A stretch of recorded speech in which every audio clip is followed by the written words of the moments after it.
सिपाही कन्स्टेबल पदरे नियुक्ति प्रार्थी सर्वाधिक बयस सीमा 6 वर्ष कोहल करने को हाईकोर्ट ओडिशा निर्देश देइछन्ति। राज्यर विभिन्न बाटालियन रे 1360 कन्स्टेबल सिपाही पद पूरण पर 2024 सेप्टेम्बर 22 रे प्रकाशित विज्ञप्ति आधार रे जारी रहितबा नियुक्ति प्रक्रिया रे प्रार्थी सर्वाधिक बयस सीमा 6 वर्ष कोहल कराजिबो।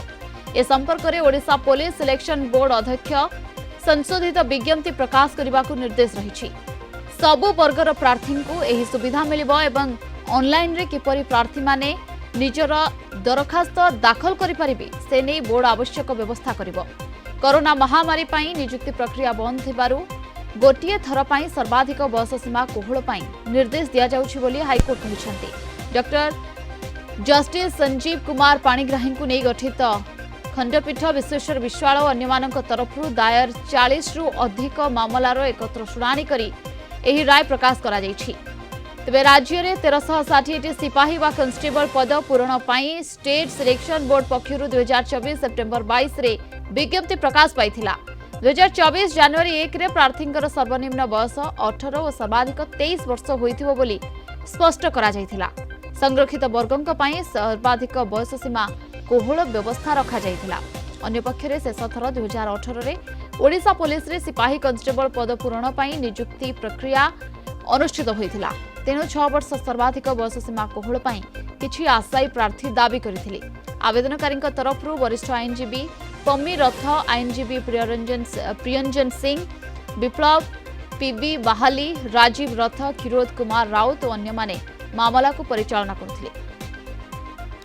विभूति साहू कटक जोनाल हेड आम सहित जोड़ी होती अधिक सूचना और आलोचना। विभूति ये वर्तमान बयस सीमा 6 वर्ष कोहल हाईकोर्ट निर्देश रही। देखंतु प्रियंका जदि देखिबे राज्यर विभिन्न बाटालियन रे 1360 सिपाही कनेस्टेबल पदवी बाहरी जार नियुक्ति प्रक्रिया आरंभ होती 2024 सेप्टेम्बर 22 रे विज्ञप्ति प्रकाश पाइथिला। एवं जति आप देखिए 2018 रे शेष थर पर सिपाही कनेस्टेबल नियुक्ति होता ता परठारु कोरोना महामारी राज्य में आसला एवं 3 वर्ष पर राज्य में समस्त प्रकार नियुक्ति बंद होता है। सिपाही कनेस्टेबल नियुक्ति क्षेत्र में 3 वर्ष नुह ये 6 वर्ष पर्यंत वर्तमान जाए ये नियुक्ति हो नाला। 24 सेप्टेम्बर में ये विज्ञप्ति प्रकाश पाइला और 48 आवेदन होता पिटिशन होता ओडिशा हाईकोर्ट रे एवं सब प्रार्थी मैंने जो मैंने आशायी रही जो मैंने 6 वर्ष भितर परीक्षा देबारु सिपाही कनेस्टेबल नियुक्तिर साक्षात्कार देबारु वंचित होते से आवेदन करथिले।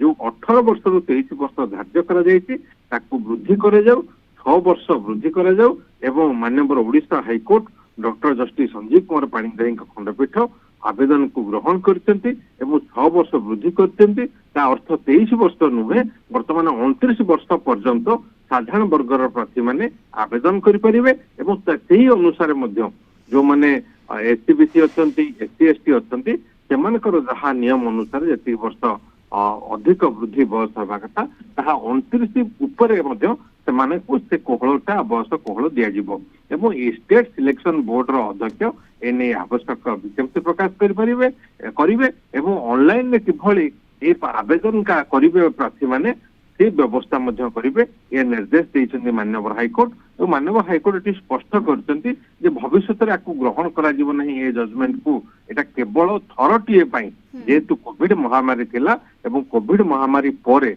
राज्य सरकार ये व्यवस्था मध्य करछन्ति। सरकारଙ୍କର जो सर्वाधिक बयस सीमा संपर्कित नियम रही 1998 गोटे थर एभली बयस सीमा कोहल जेहेतु कोरोना महामारी थिला ताहाको दृष्टि रखी 6 वर्ष कोहल करा जायछि। बहुत बहुत धन्यवाद विभूति आपन समस्त सूचना और आलोचना पाई।